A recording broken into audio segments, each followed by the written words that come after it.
po guys, nagisa tayo ng bawang sibuyas na po dyan guys. Nandyan na po yung ricado. Tapos ginisa na po natin yung sahog po natin na giniling sa gagawin po nating pansit po guys.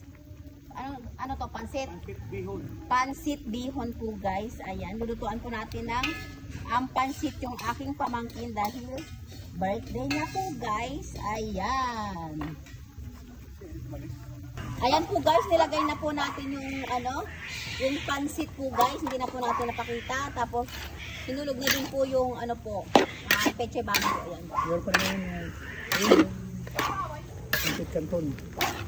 Ayan po guys, haluin po lang natin guys. Tapos mamaya ilalagay po natin yung pansit canton guys. Ito na sa inyo. Oh, sarap na pa na.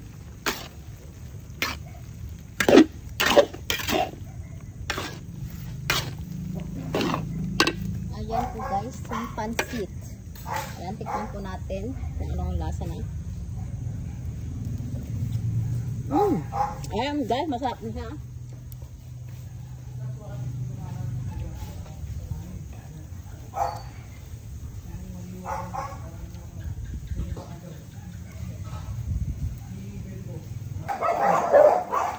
Ayan po guys, ang pansit bihon with Mickey. Ayan po guys, tatanggalin po natin. Ay, pala. Ayan po guys, ang ating pansit bihon with pansit canton. Ayan po guys.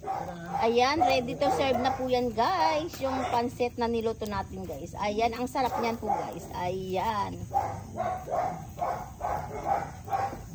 Ayan po guys. Thank you guys for watching. Bye!